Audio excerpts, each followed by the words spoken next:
solving mysteries in the night. Chasing shadows, finding answers, shining bright light.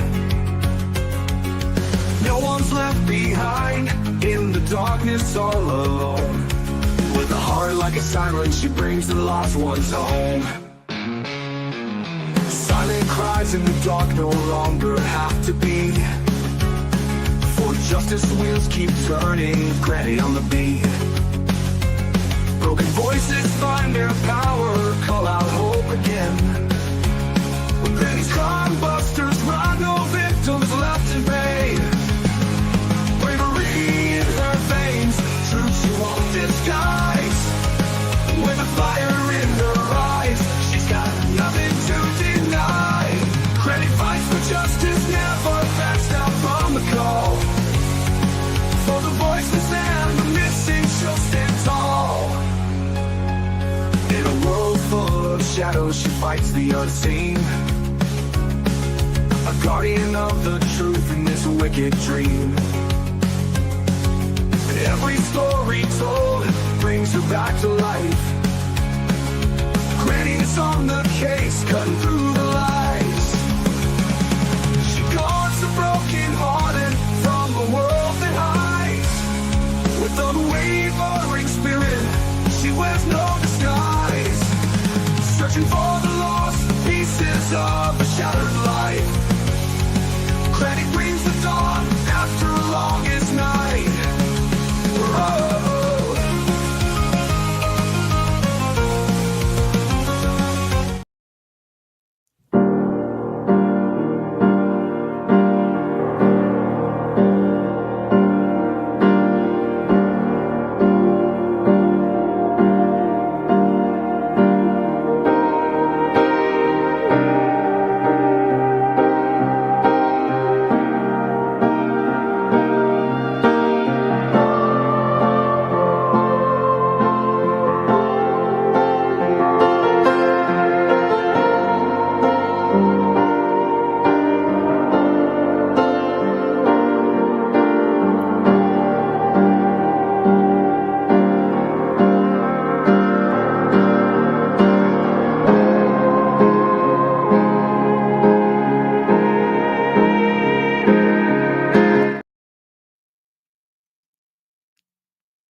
Hello, everybody.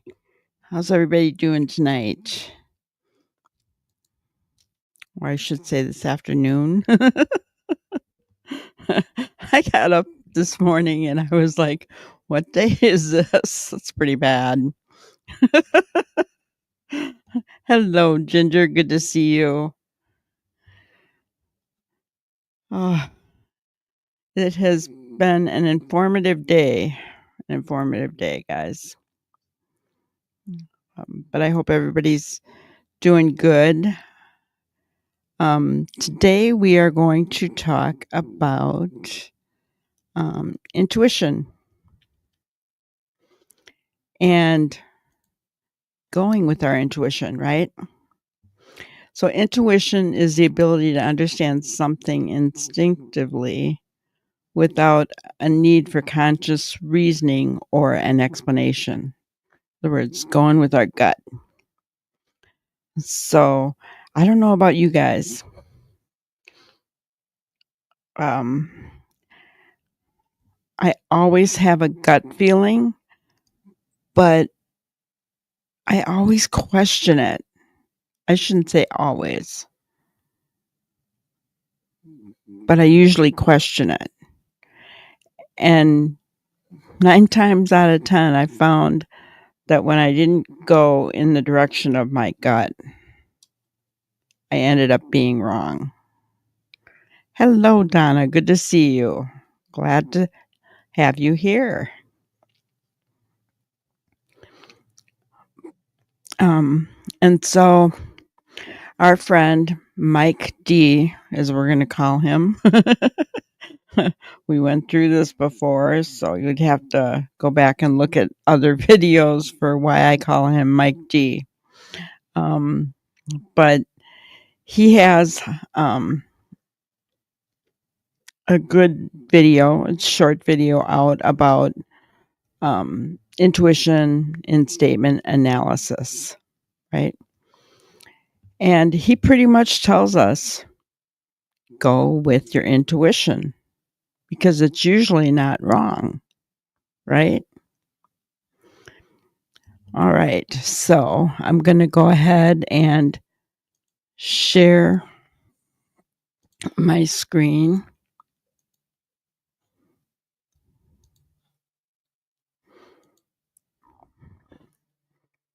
All right. Hello, everybody. This is still Mike the Man. And as always, you can find me on X, formerly known as Twitter. What happened? Oh my God. Jesus Christ, time goes by already. And the link for this video is in the description.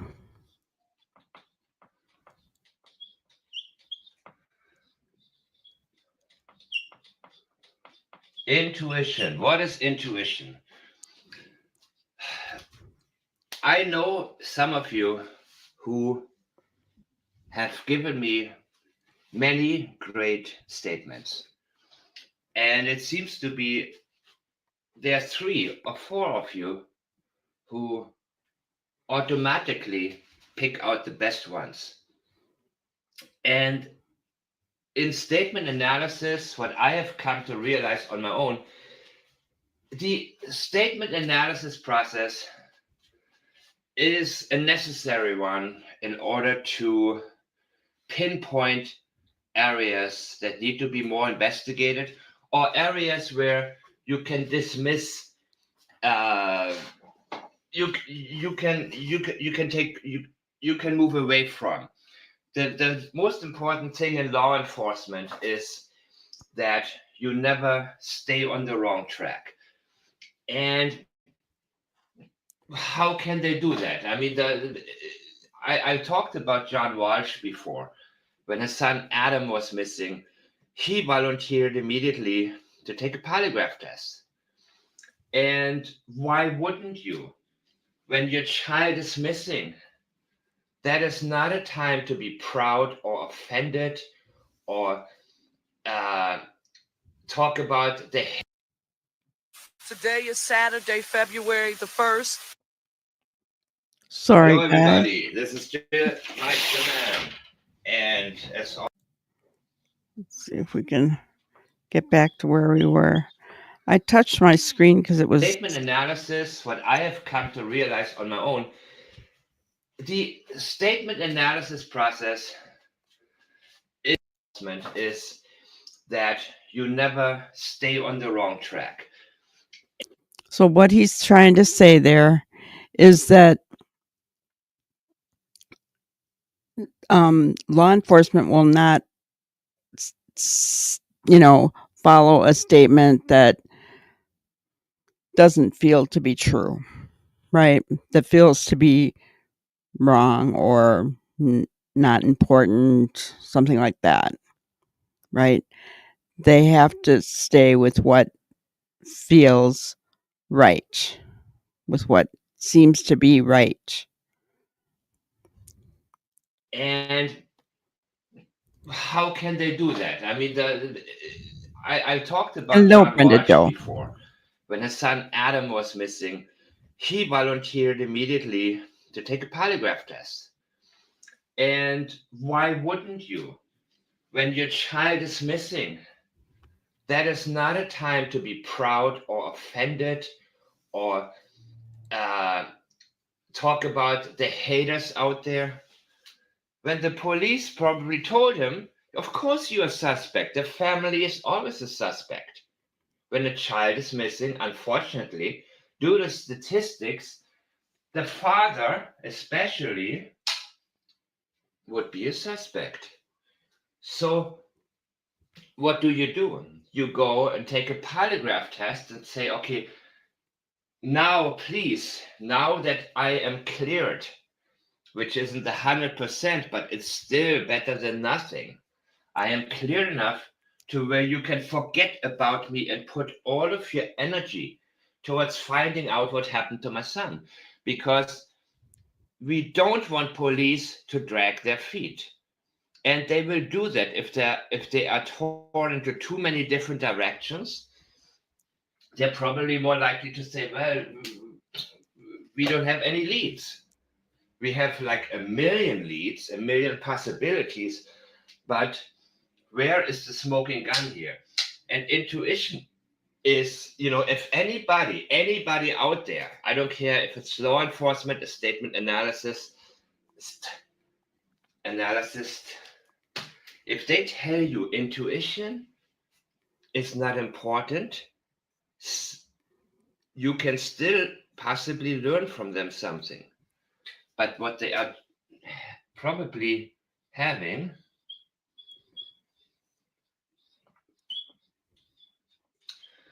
tunnel vision is extremely dangerous, and it doesn't matter what field you are working in. People, statement. That's interesting. Tunnel vision, guys. Do you think in the beginning that police had tunnel vision on this case? They were so set on him being a runaway that they pulled all their resources, didn't they, in the Sebastian Rogers case, into searching. I mean, think about it. Remember? I mean, they had helicopters in the air, thermal imaging. They had drones out there. They had officers on horseback. They had ATVs out there. They had all different counties and other agencies involved on the water and on land. I mean, they typically, honestly, put the whole thing out there. They put everything out there, which I'm not saying is a bad thing, guys. Not at all. Because what did it do? In my mind, it helped us to refute the fact that he walked away, because we found out that there was no scent coming from the house, right? There was no scent. There was no tracks. Sebastian was not seen. I mean, they exhausted all that in that first week, didn't they? So that helped us realize that the first possibility that Jen Coffindaffer talked about of Sebastian walking away from the home was really very slim, right? But did they have tunnel vision in the beginning? Because what did they fail to do? They failed to treat the home like a crime scene, didn't they? They failed to treat the home like a crime scene. So, hello, K9. Good to see you. I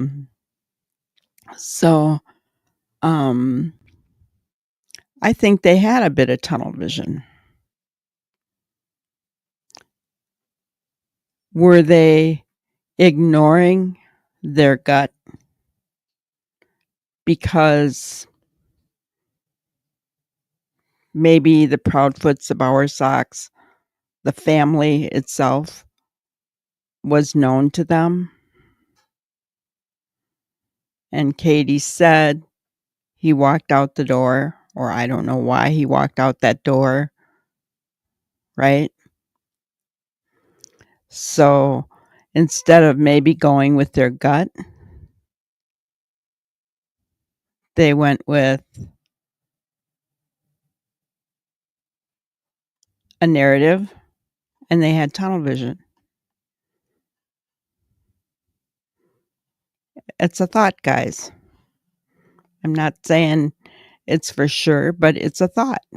Analysts who talk about, they talk more about the rules of statement analysis, then they talk about the actual cases, because statement analysis is only a tool.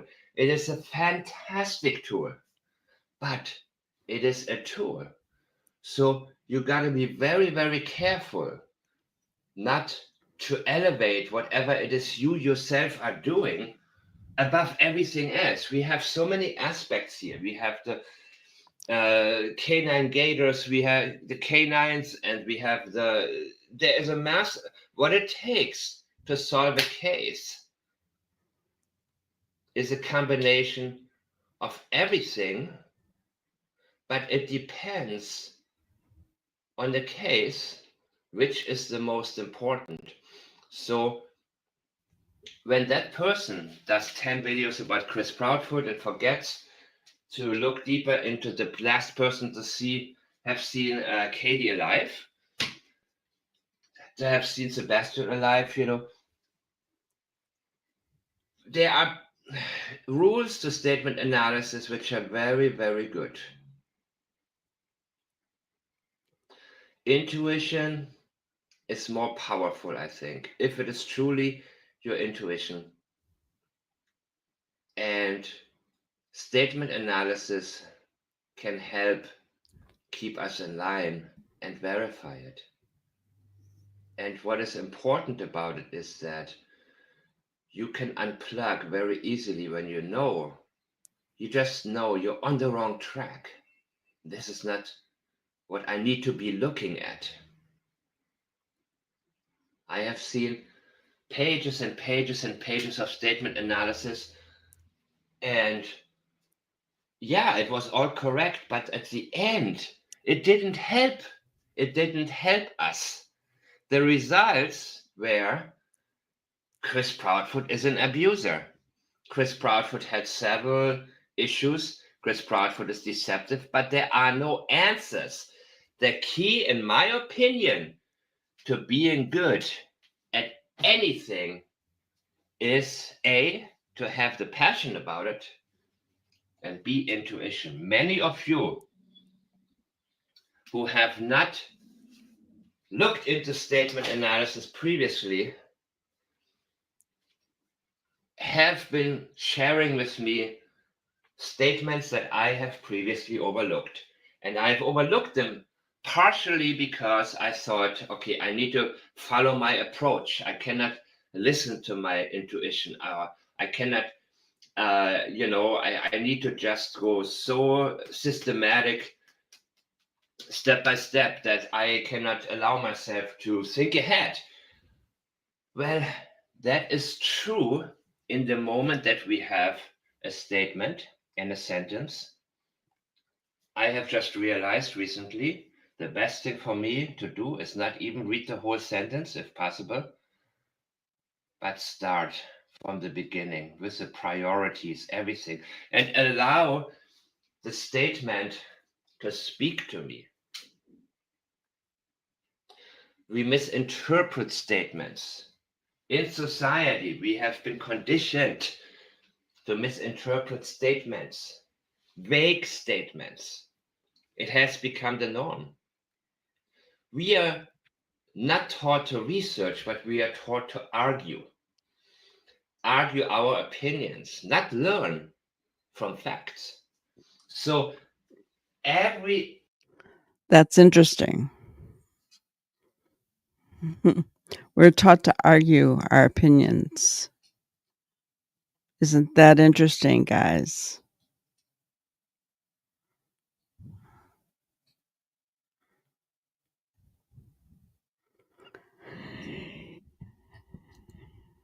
You had an intuition for a long time in this case? Gotcha. Well, and you kind of shared with us yesterday what your thoughts are, right? I'm not saying I don't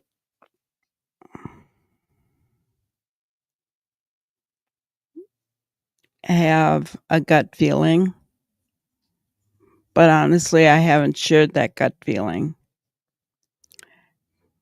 And I haven't really shared it because I want to I want to honor what Seth thinks, what he believes. Does that make sense? I don't want to be the person that jumps to something heinous right away, right? I don't want to ever go there. That doesn't mean that sometimes I don't feel things differently. And sometimes it's difficult to know really what your gut is saying, right? You know, and I think in those times it's okay to just like question yourself, maybe sit back and think about it a little bit. The value of listening. And yep, exactly. This is what I said about sitting back and just listen, think about things, right? Before we make any big decisions. And that is exactly kind of what I've been doing lately. There's so much out there right now. And it's really, really, I can't even imagine what Seth is thinking, because it's frustrating for those of us who are watching it, right? Those of us who are sitting on the sidelines and we're not involved with either side, okay? Not heavily invested in either side. And you watch what's going on and you think, oh my gosh, you know,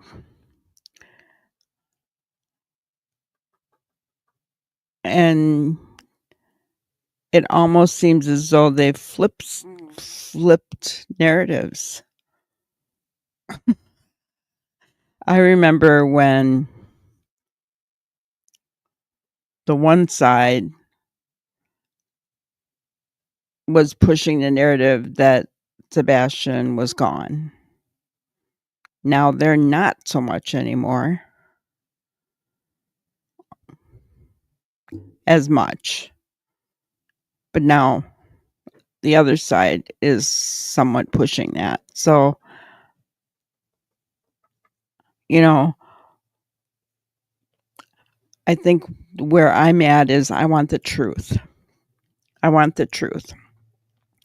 And if learning about statement analysis is going to help us understand what was said in these interviews in the beginning that can tell us something, then let's hear what they have to say, right? I've had many thoughts after the first 7 days. I stopped voicing my thoughts because the Father of Child asked us all to pray and have faith with him. Yes. Yes. And that's exactly where I am. Hello, Cheryl.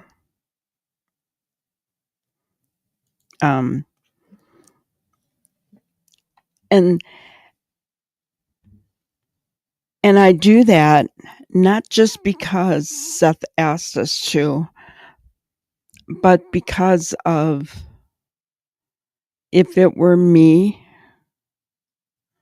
I wouldn't want everyone around me to be telling me, and okay, so say I had a bunch of creators around me who I trusted and you know, I cared about, and they were there for me, and all of a sudden they started putting out the narrative that my child is no longer with us. I don't think I could handle that, right?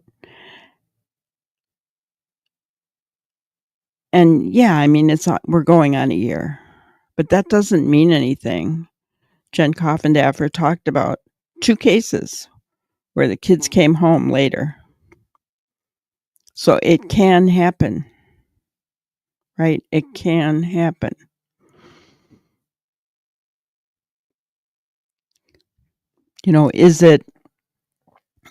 Are the odds very high? Probably not. I don't even know what the odds are in a case like this. I don't think I really want to know, because this case has been different from the beginning. And so, are some of us following our gut, our intuition? Are some of us, I guess I have to say, there are certain things I follow my intuition about in this case. The one is the flashlight video. I've always felt very strongly about that. I've also always felt very strongly about the thud guys. I'm not saying it means anything.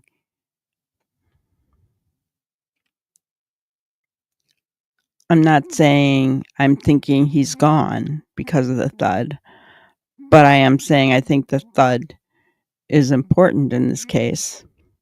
So those two things I really feel in my gut are important to this case. Okay. You may feel differently, and that's okay. Right? That's okay. But I think, and I know sometimes Mike is a little bit hard to understand. And I don't know what language is his first language. I don't know. But I think there's sometimes a little bit of a breakdown in his language to ours. But I think he's very intelligent, and we can grasp what he's saying. And he does have some good things to say here, so let's continue. Aspect of society triggers into statement analysis, and it is very different depending on language and depending on the countries that we live in. What is the norm Kind in of your funny. neighborhood? Not just in English, not just in foreign languages, but other parts of the English-speaking world, where they are using different ways of joking and different ways of structuring a sentence, which can indicate something that you may not be familiar with. All of that needs to be considered when looking at. He's bringing up a good point here, because we've already heard some of it. Put up the dogs. In the North, we don't say that. Put the dogs to bed. Right? Put up the dogs. Okay? So that's kind of an odd statement. I'm not going to say pervy is a statement of the South. I don't believe it is. I think that's just ignorance on that person's part. I'm sorry. That's my thought. I don't think Southern people are that non-intelligent to say pervy. I think it's one individual. But there are different things. Y'all. In the North, what do we say? You guys. I say you guys, don't I? Y'all. And there are different things. I lived in Tennessee for 3 years, so I know the difference. There's differences in the way that you talk. I did have Brenda Joes and my mother were raised by their parents who migrated from Kentucky to here. And so there were things such as, instead of saying, I'm going to wash my clothes, I'm going to wash my clothes. Brenda Joe. She still says that. I'm going to bug her. I'm going to wash my clothes. And you hear that in the South. I'm going to wash my clothes. So there's just different things and different ways that they joke, different ways that they do things. Okay, guys? So he's bringing up a really good point here. A statement and analyzing it. So do not be afraid of your intuition. Use it. Allow statement analysis, or as I like to call it,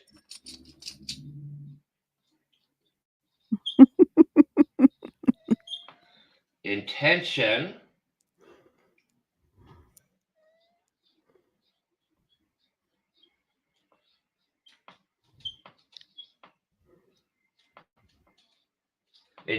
detection. Deception detection is one part of statement analysis. Intention detection, to me, is much more than that.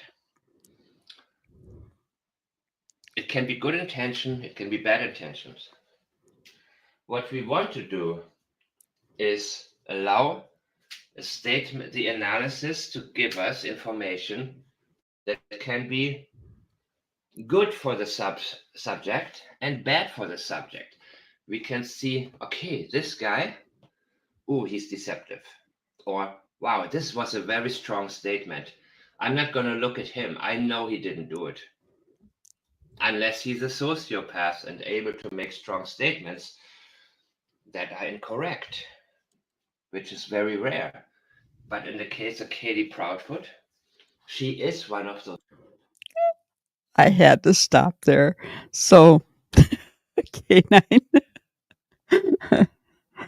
Yes, and there's a difference between saying in the South when they want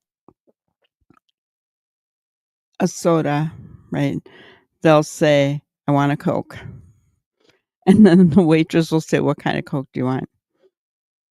I want a Diet Pepsi. Right. Instead, I always say, Diet Pepsi, please. Right? No, I want a Coke. That's because I don't want a Coke. I want a Diet Pepsi. But here is something that my mother used to talk about all the time. So my parents owned a little corner grocery store in the suburb of Chicago when we were growing up as kids. And my mom, her family being from the South, she knew what this meant. But my dad was born and raised in Chicago, and he did not know what this person was asking him. And the lady walked up to my dad and said, she said, I want a poke. My dad goes, what? I want a poke. Give me a poke.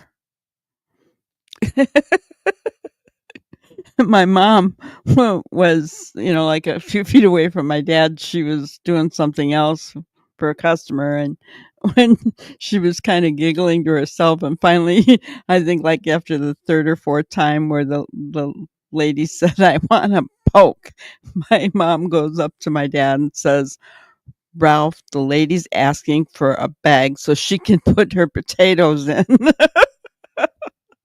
So poke is a bag. Who knew? But my mom did. A fizzy pop, huh, Ginger? I'm just glad my dad didn't poke her.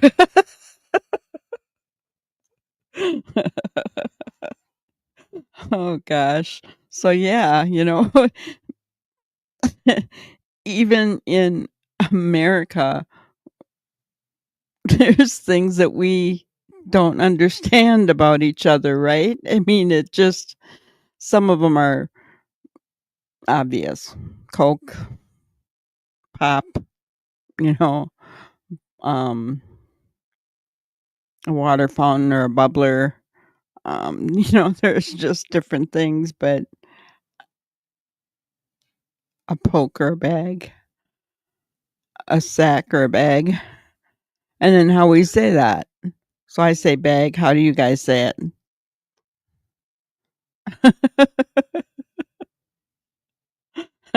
Bag. Bag. I don't know. Anyway. Those rare cases. And that has been overlooked. And I believe that many of you who are using your intuition have said from the beginning, Sebastian didn't walk out of the house. He didn't run away. He didn't just leave barefoot. He didn't. No. Of course, somebody who has tunnel vision may apply statement analysis in a manner where he looks at one sentence and says, okay, here you go. When Chris Proudfoot said that $1 million question,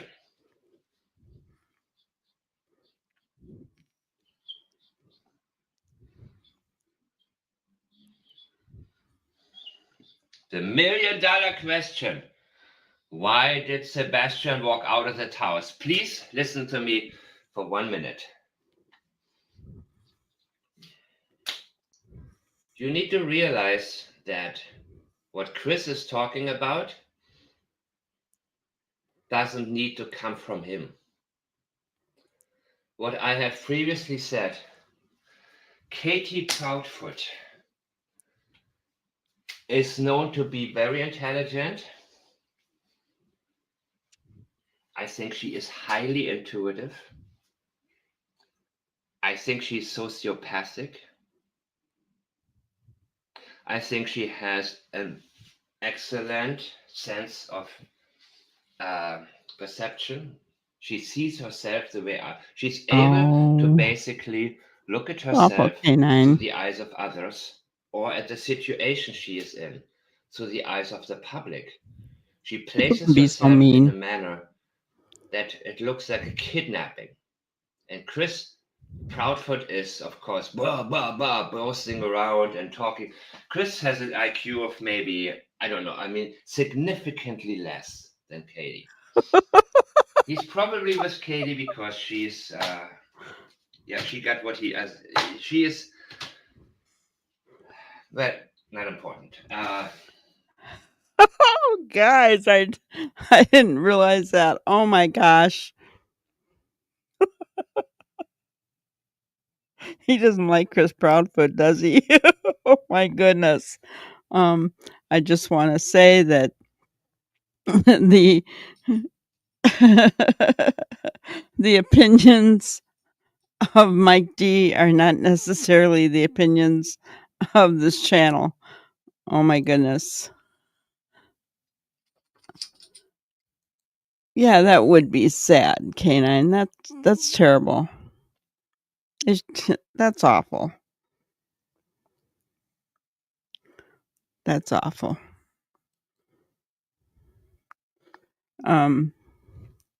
So Mike D feels that Katie is more intelligent than Chris. He does have a point though, guys. I mean, as far as what we know, Katie is the last one to have seen Sebastian. It's her statements that need to be analyzed, right? We know that Chris has told a lot of lies. We know that Katie's told a lot of inconsistencies, and she's added to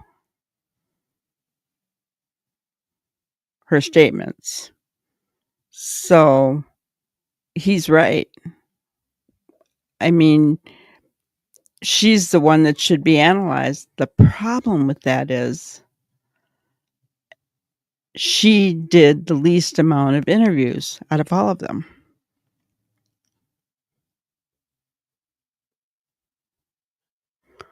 That's a good point, Ginger. Like a chameleon, she can read a room and change to fit the room. Yeah. Except when she's talking about Sebastian, you have the dead eye. Think about her eyes in various interviews.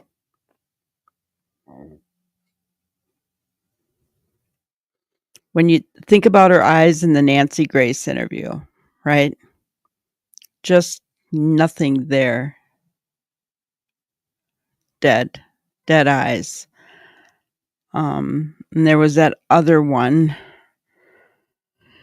So I want to say it was the Chronicles of Olivia, or I don't remember.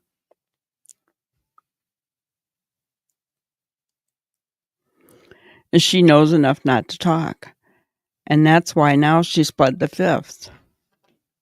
Right? You know, she knows not to talk because she knows she's going to mess up. She knows she already has messed up. All right, let's continue. Chris Proudfoot is not the mastermind in anything. The million-dollar question, why did he walk out of that house? You can make a statement and say he walked out of the house. That's interesting. $1 million question. Why did he walk out of the house? He did say that. The best thing, about Sebastian running away, but did you hear what he said? Chris Proudfoot is not the mastermind of anything.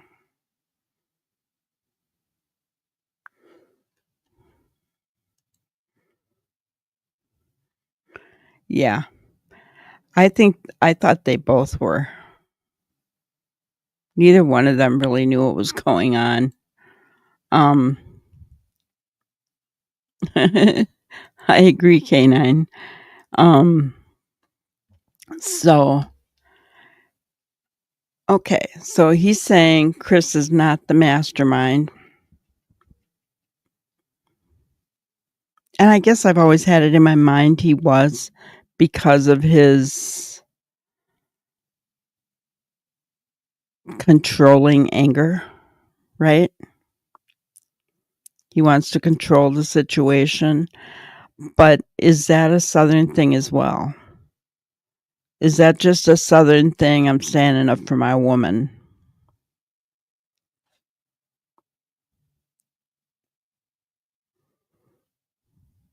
Right? I'm standing up for my woman. Is Katie the one? See, I've often wondered this. I'm just going to say it. I've often wondered this. Chris is the one that wanted Sebastian to go live with Seth. Did he talk to Seth about this without Katie's knowledge? And then when he talked to Katie about it, she said, over my DEAD body, right? She's not going to live with him, right? This is what we're going to do.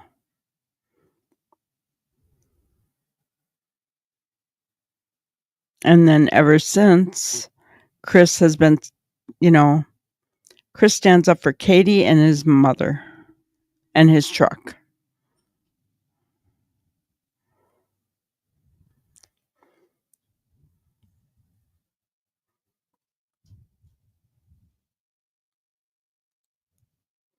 So agree, KP is way smarter than CP, I believe.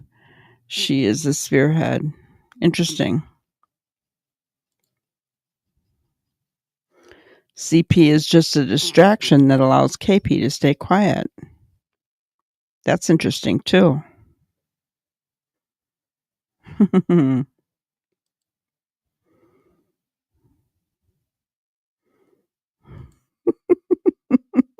Truck, mother truck. He won't come in here. I shouldn't say that, but I would be shocked if he did. All right, let's continue on. But it's even more powerful when you say the $1 million question is,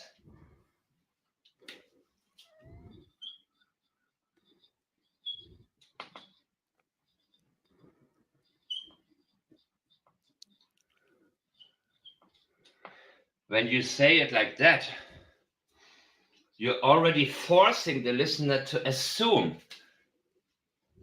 that he walked out. It's pretty much telling people, you know what? It is the same when you say obviously. I went to sleep, obviously. Katie Proudfoot, I think, designs her statements in a manner that she requires people first accept a narrative that she wants to create in their minds. Interesting. Here's the thing, though. When Chris made that statement, the $1 million question, why did he walk out that door? Okay. Did any of you believe that at the time that Sebastian walked out that door? Because I didn't.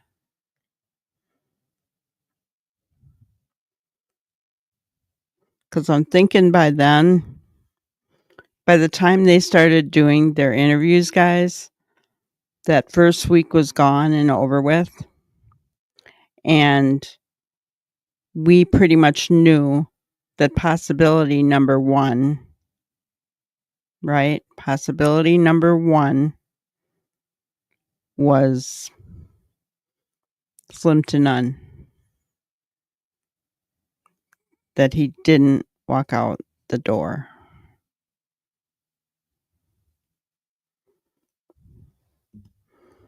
Absolutely, K9. The $1 million question is, where is Sebastian? But when he said that, I didn't believe he walked out that door. Even when Katie said it, I didn't believe it.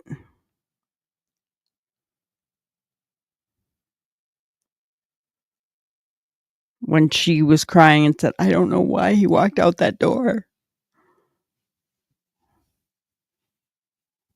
And when she was saying that, I was yelling at my computer, he did not. He didn't. You know, so that's really interesting. The $1 million question is, why did a lot of people got so-called triggered by that? By Chris Proudfoot, a lot of people who have, in their, for example, been physically punished in their childhoods, they were very triggered and they cannot look away from Chris Proudfoot. Some people who may have been in an abusive relationship with a guy, women who have been in an abusive relationship, I have come to know a few. The way Chris speaks triggers them. People cannot move their eyes away from Chris Proudfoot, who is not the last person to have seen Sebastian alive. Well, we don't know that Katie for sure. knows that Chris can take the heat. Not only that, Chris loves to take the heat. He loves to talk. He loves people to listen to him. He loves to teach. He loves to be the one that everybody listens to for advice. And he will not stop giving it. But be very, very careful here. A statement analyst can be a great teacher, but in that person's case, sociopathy has been overlooked. The statements Katie makes are not to be examined exactly the way most statements are, at least not without exploring the further possibilities that a statement that looks as reliable actually is not. And you must also please remember that what Chris talks about is designed by a sociopath. It is similar to when a celebrity is accused of something and makes a statement, but the statement is written by the lawyer or a PR guy who may assume my client is guilty, probably. when in reality he or she is not.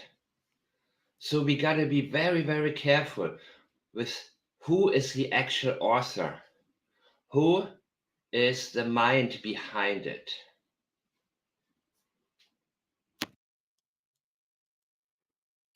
That's interesting.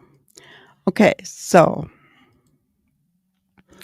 who is the author and who is the mind behind it? I agree. But there's only one point that I disagree with him about when he says that Katie was the last person to see Sebastian. We don't know that. Why do I say that? Because let's for kicks and giggles, kicks and giggles, guys, not the other. Let's for kicks and giggles say that blob picture is true. Okay.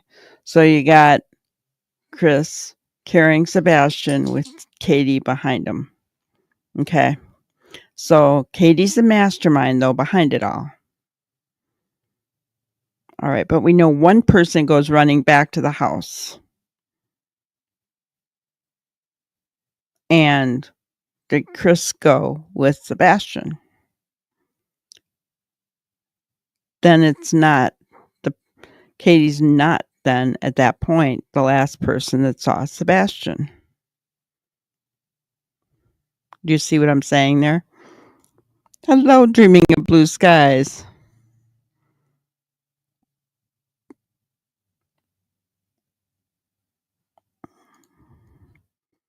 When Ellie said no scent, I knew he did not walk out that door. Exactly.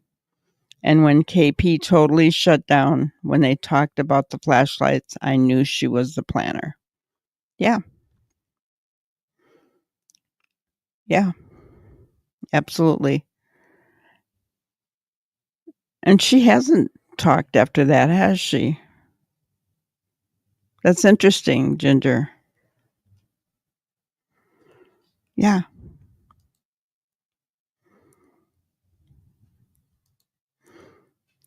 He's right. Guys like CP trigger me like crazy. Yeah.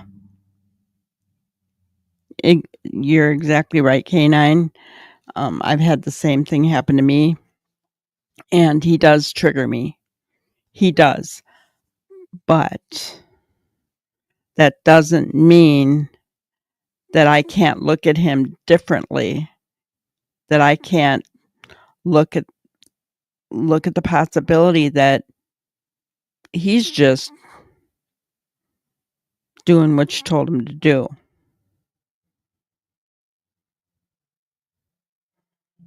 You know, and then he's protecting his wife. Mr. Southern Macho Man.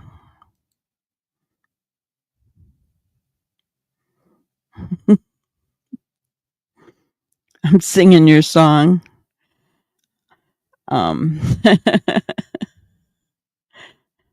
But so, you know, I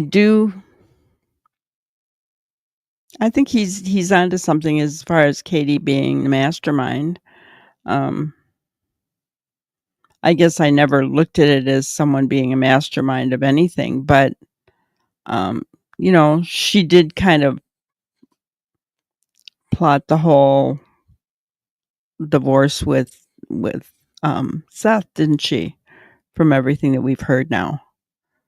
She did kind of plot that whole thing. So it does make sense.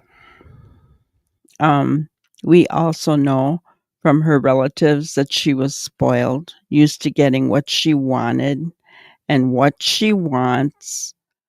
What I really feel like Katie wants underneath everything is she wants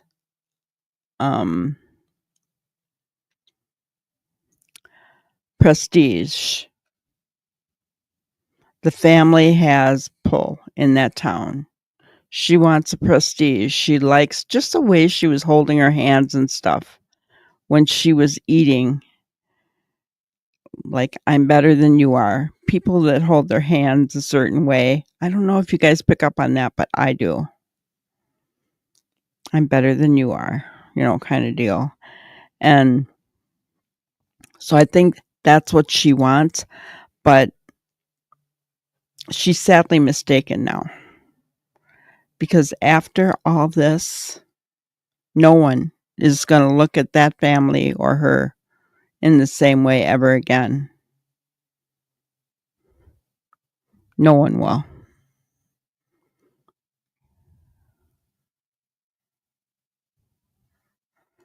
Yeah. Talked a lot about Sebastian before he went missing, but says next to nothing about the night he went missing.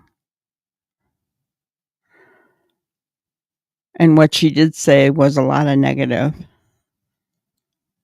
Just being a good old Southern boy protecting his little woman. I did see that. He looked like he served her in that courtroom. He went to kiss her and she turned away.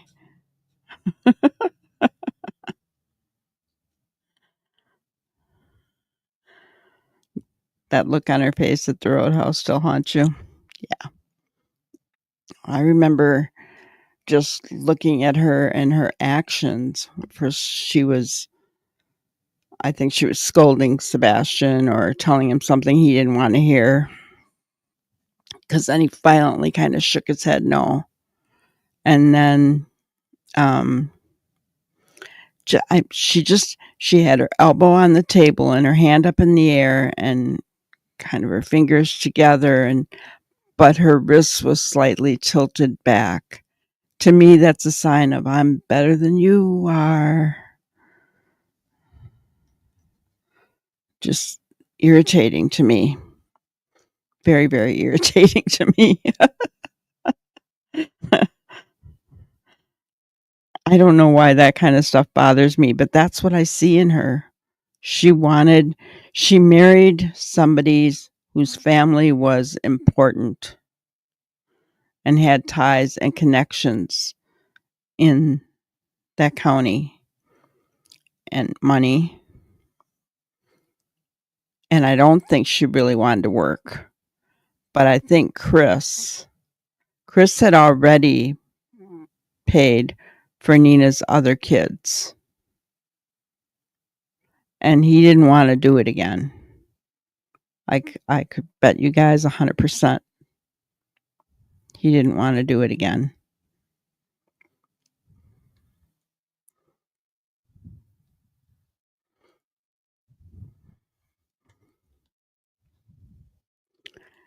Yeah, so that she wouldn't be the fall guy.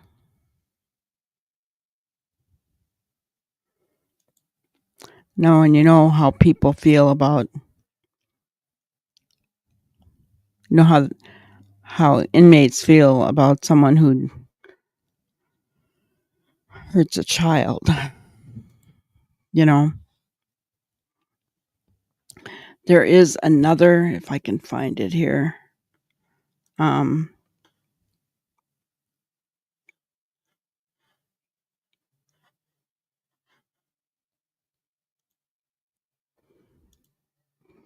Another video by Mike that's not as long that I kind of wanted to go over.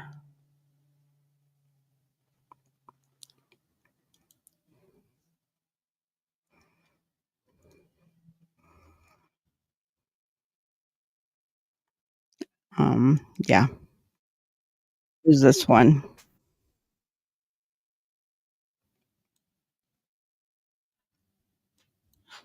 I will share my screen so you can hear it. And this goes on a, he was answering a tweet. Do they still call him that? Twitter tweet. Anyway, he was answering one because the person said something about them going scot-free. So let's listen to what he says here. I thought this was really good. Hello, everybody. My name is Mike DeMann, and Mike DeMann. Did you hear him? I'm going to play it again, guys. hello, everybody. My name is Mike DeMann.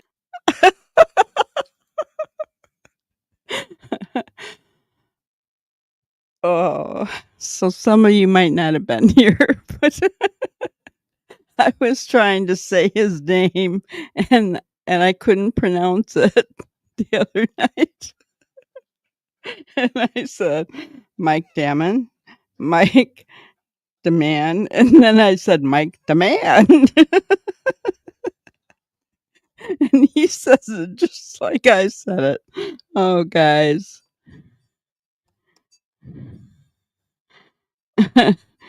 Okay, let me see what KP is a lady who doesn't like to lose at anything. I think Sebastian got a desire to win from her. Could be.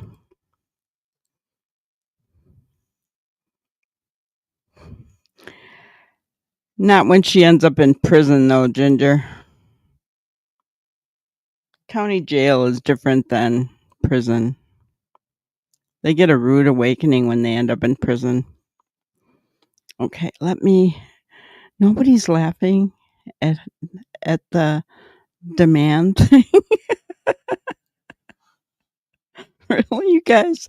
You're no fun tonight.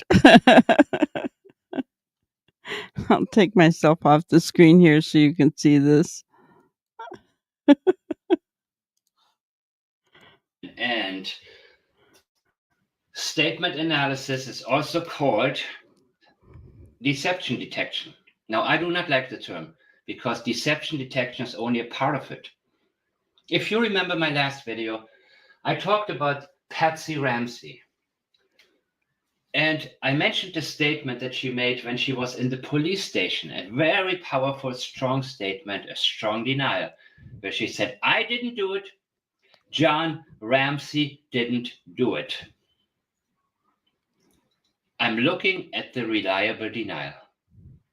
She gave it to me. I do not think that Patsy Ramsey or John Ramsey had anything to do with the actual killing. But whose name did she leave out? You see, when we look at who's getting left out, we have the process of elimination. Statement analysis is a win-win. And for me, personally, I'm coining a new term, which is ID, intention detection. It's wonderful in business once you get a hang of statement analysis, because let's say you receive 30, 40 emails every single day, and you need to prioritize.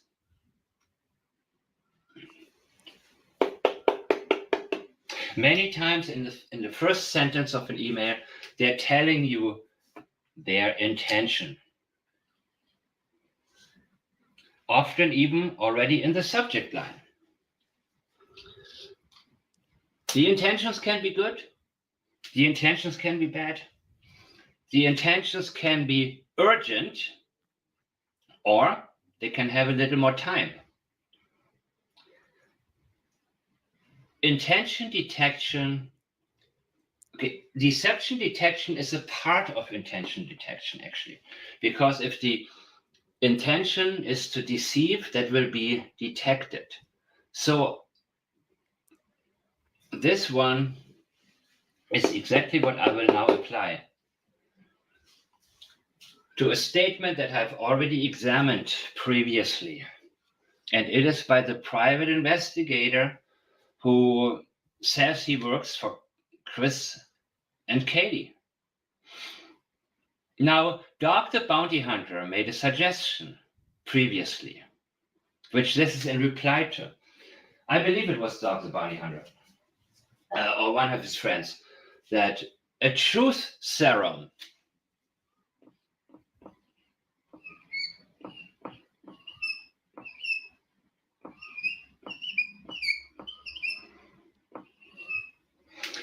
he suggested to apply a truth serum to Chris and Katie Proudfoot so they would hopefully sing like a canary and let everybody know what really happened with Sebastian Rogers.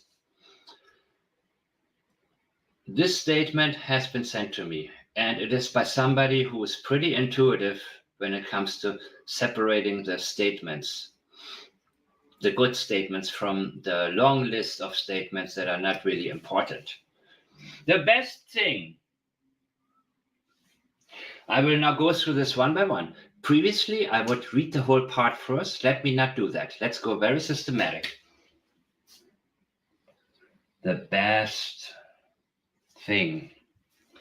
The best. If you say the best, that means there are other good parts.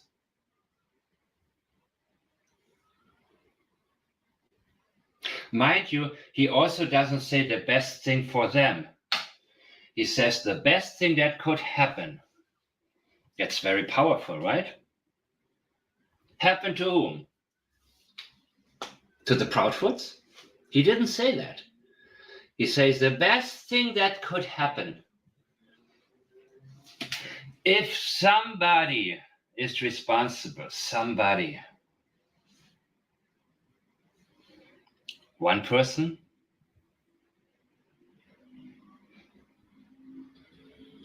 for this, it's close to home. He's close to the case. He is very familiar and probably does work on it with them. There's no distancing language detectable. If he's being vague, but he considers the possibility.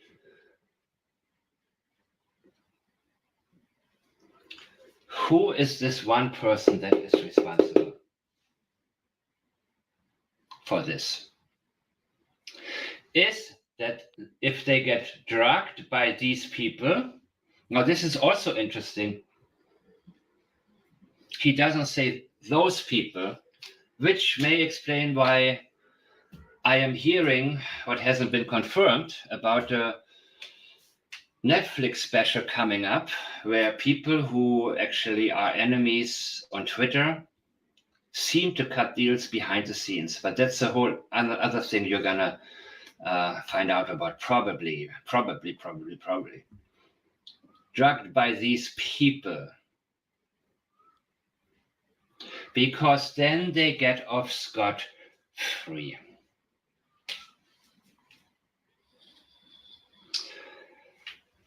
That is the best thing that could happen. What is his intention? He was hired as a private investigator by Chris and Katie Proudfoot. What is his job? What is his job? Is his intention to find Sebastian Rogers? No. It's interesting, guys. The PI for the Proudfoots said this. And when you look at intention detection, the best thing would be that they get off scot-free.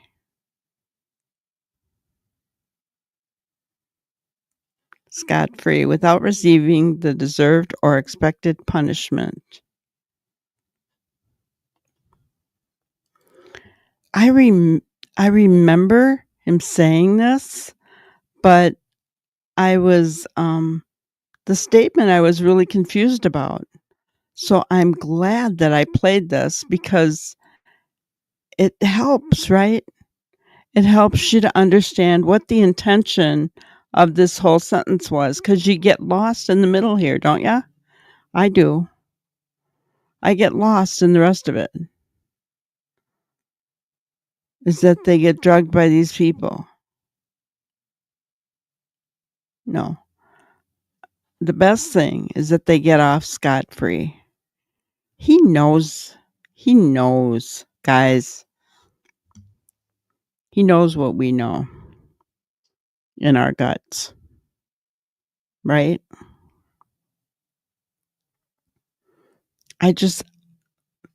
This really hit me. It was like, wow, because I got lost in that whole statement. I got lost in the middle. It's like, what? That doesn't make sense to me. And even as he started his talking about it at first, I was like, okay, best thing I got that. Right? But I was getting lost until I realized the best thing is that they get off scot-free. Really, they should be underlined. They get off scot-free. That's so interesting to me. Not even mentioned here. What is his goal? What is the best outcome for him?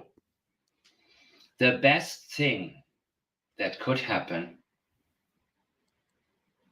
is that they got off scot-free. What he is telling you is that they deserve to be locked up. And it is they, one person doing it, they.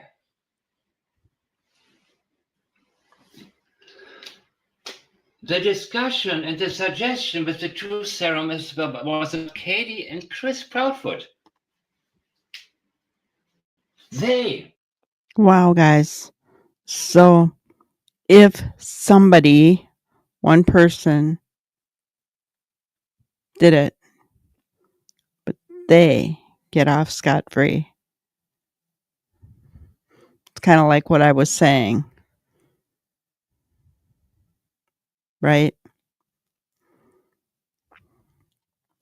Because no matter what,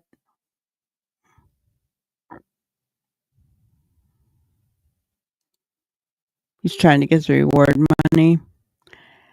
I think he'd have to be a little more direct than that, unless, well, is he sending tips in to police? Because I don't think he'd send him into dog or at night, right? But is he sending tips in?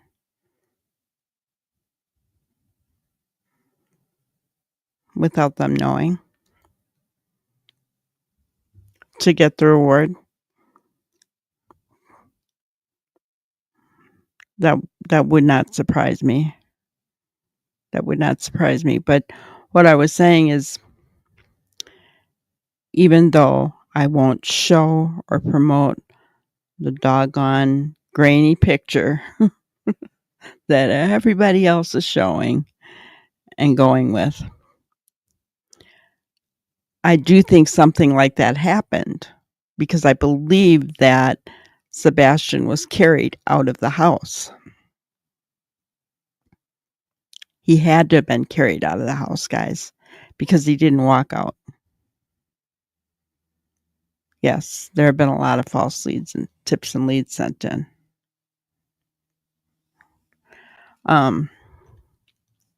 So I do believe that something like that happened, but we can't make up evidence, guys. We can't. Trust me, law enforcement has the original hard drive. They have the technology. They'll be able to see whatever is there. And they haven't made an arrest yet. So what does that tell you? Because, guys, if that picture is real, and if law enforcement could see that and see clearly that it was Chris carrying Sebastian, they'd have grounds to arrest.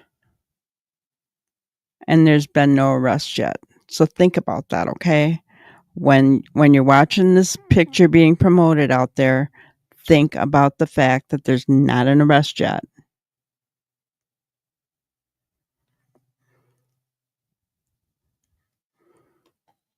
Yes, you don't see the car. You see a big white blob.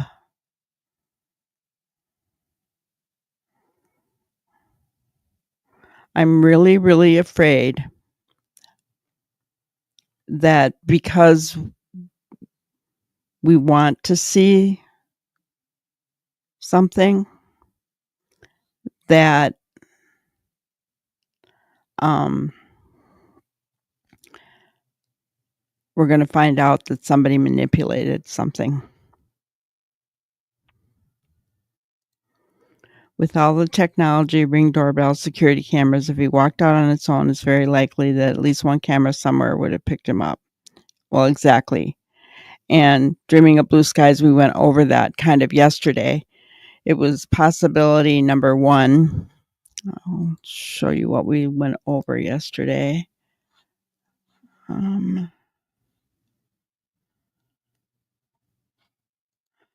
Was it yesterday? I think it was something like that.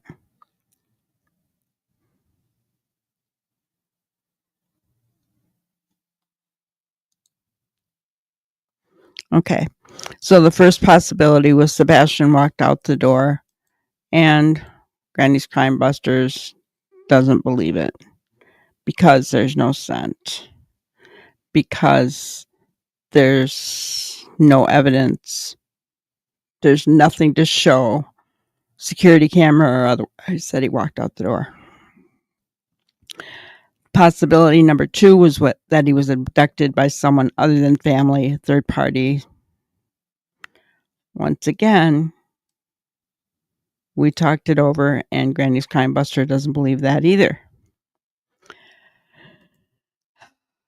Number 3, Sebastian was red-rummed in the home or taken by someone associated with the home, some kind of familial thing, and that seemed to be where everyone was heading for.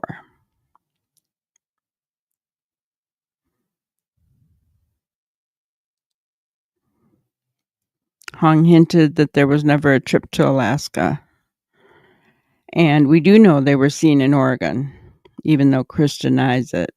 But that's another thing that somebody, was it Mike D,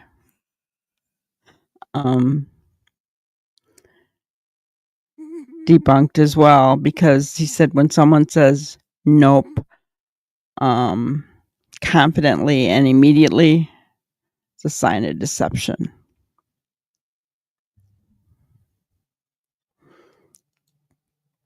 And Mob Crew says there are at least 3 different cameras that show the flashlight activity. So there you have it, guys.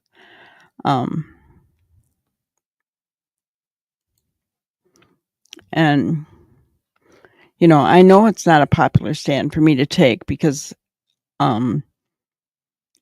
everyone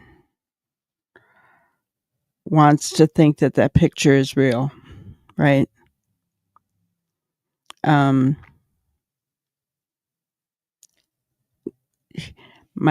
My question again is that if it was real and if law enforcement was able to analyze it using their technology, there would have been an arrest made. And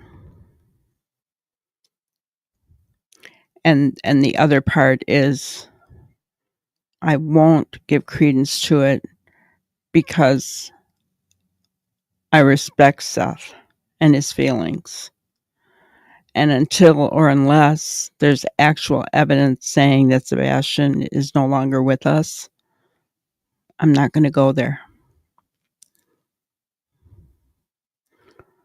I'm not going to go there.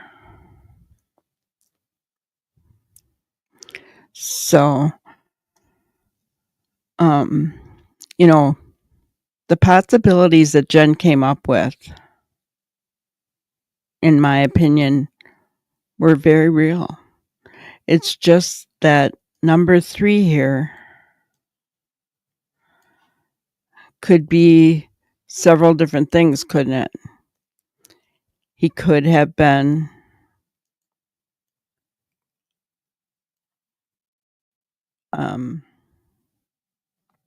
red-rummed in the home, but cadaver dogs didn't pick up that scent.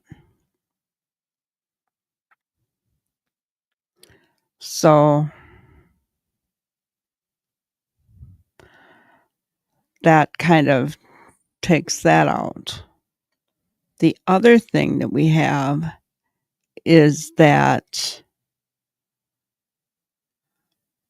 the marks on Chris's arms, if real, and most recently, there's marks on Chris's face in his beard area, if real. Could be that someone was fighting with him. So, was he fighting because he didn't want to be taken out of the home? I mean, there's that, but we don't know if any of those things are real, right? I'm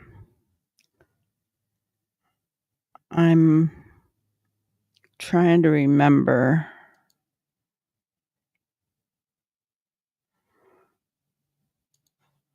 where.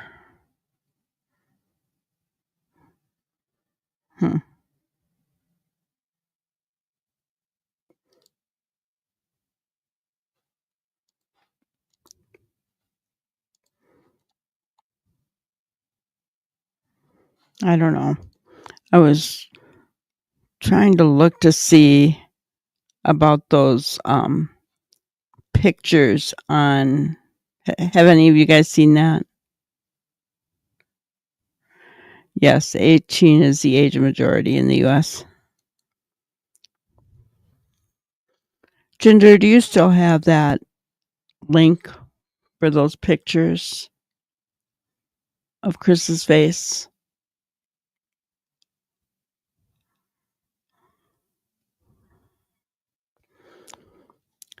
And just like the ones of his arms, we don't know if they were manipulated, but it looks like scratches on his face, and like one even drew blood, and there was like a scab on his cheek. Would have been his, well, as far as we know, his left cheek. So, there's that possibility as well, guys. I mean, nothing saying that Sebastian wasn't fighting for his life when this all happened, right? We don't know. And the one thing that we don't know is we don't have a clear idea of where Chris was. We know where Katie was. We know where Sebastian was. We know where Seth was. But we don't have a clear idea of where Chris was that night.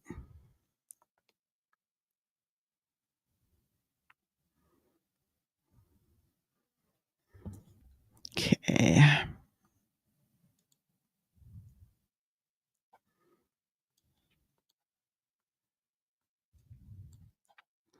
Let me go into the other thing and open it up this way. Okay. And again, guys, I don't know, if this is real or not, but do you see that?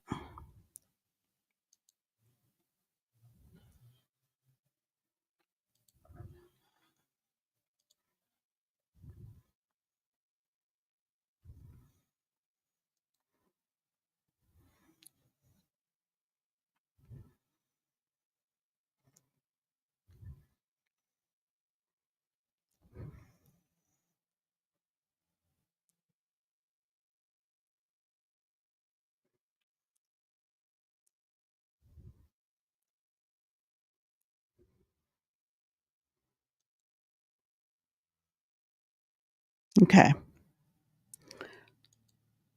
So, wow. Okay. So again, I don't know if that was real. If it's not, I'll put that link in the description box after the show tonight. But yeah, those are possibilities. Here's the thing. Chris had to talk to the police, physically talk to them the day that Sebastian went missing? Did they not see anything on his face? Because, guys, if you're going to shave, it's not going to be in the middle of your beard, right? And did they not see the scratches on his arms? Was he wearing long sleeves? Or, I mean, did his friends not question anything? Was there tunnel vision so much that they didn't even think to ask him about those things? Or did they just not exist? Right? I mean, that's all a possibility. That could have been blown up. The ones on his arms could have been blown up. That's what I'm talking about with pictures. Now, these were clearer, but you still can manipulate things in pictures. Right? So please don't leave here and say that Granny said, because Granny's not saying that those pictures are real. Granny's not saying that the scratches on the arms are real. I don't know. Right? I don't know. I wish I did. I wish I did. I wish we knew what happened, where Sebastian is. My hope, my prayer is that Katie gave him to somebody that wanted a little boy and was willing to give him all kinds of love and all kinds of support. But I don't know that. We don't know that. What are you laughing about, Ginger? Are you laughing at me? Or are you finally laughing about Mike DeMann? I can't believe nobody laughed at that today. It just shocks me.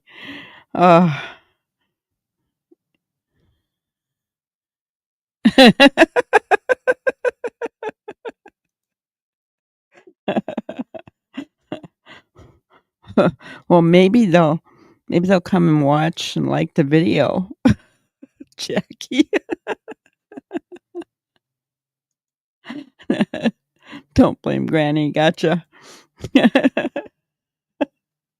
You never know. Hey, with the way these YouTube streets are, you never know what's going to happen, guys. I mean, yeah. I'm not going to say what I was thinking. Oh, man.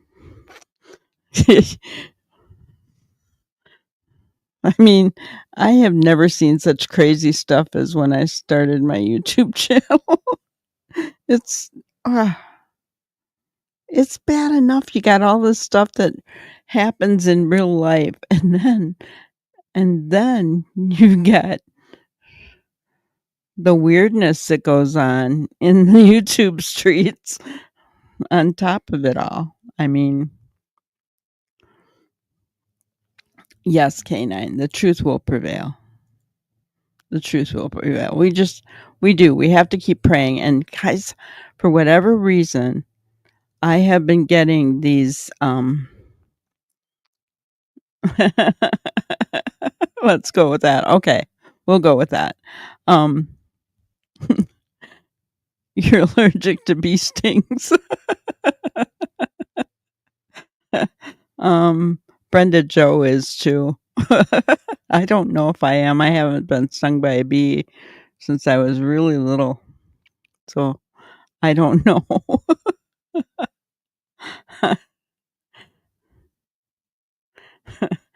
All I know is I can't afford lawsuits, and that's why we behave over here. I don't want to be a part of all that garbage. Gosh. Not to mention, I just don't hate on anybody, right? I wouldn't want somebody to hate on me, so I'm not going to hate on them.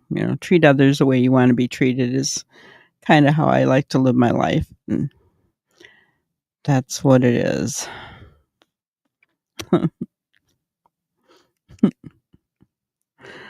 All right. Well, so our grannyism for today is you must train your intuition.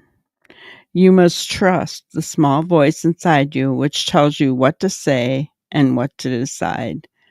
Ingrid Bergman said that. For those of you who may not know who Ingrid Bergman was, she was a actress. But yeah, train your intuition. I think it's more like trusting it, because then you hear it more, right? You learn to rely on it more. When you quash it down, you're not really trusting it.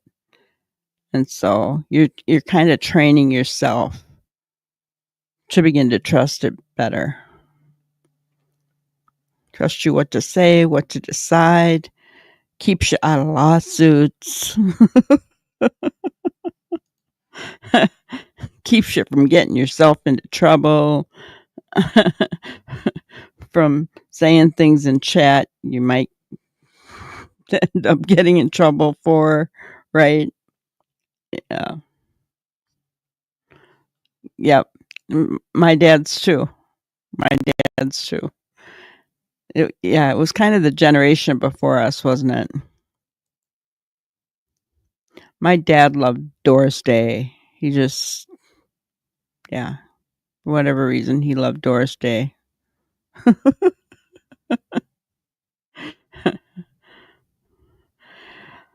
All right. Well, guys, I'm going to let you go. I don't know who else is online. I'm sure somebody is. Sometimes I think they do it on purpose. Who knows? I'm sure somebody's online. But anyway, thank you guys. I appreciate each and every one of you. Thank you for being here and for laughing with me or at me, whichever you do. But thank you guys. Have a great night. Thank you for watching another episode of Granny's Crime Busters. We really appreciate each and every one of you. Don't forget to subscribe and like and even share the content. You can follow us on any of our other social media platforms at YouTube, Twitter, Instagram, Facebook, and TikTok. We really appreciate you guys, and you can also email us at granniescrimebusters@gmail.com. Thank you so much, and we will see you on the next one. Thanks, guys.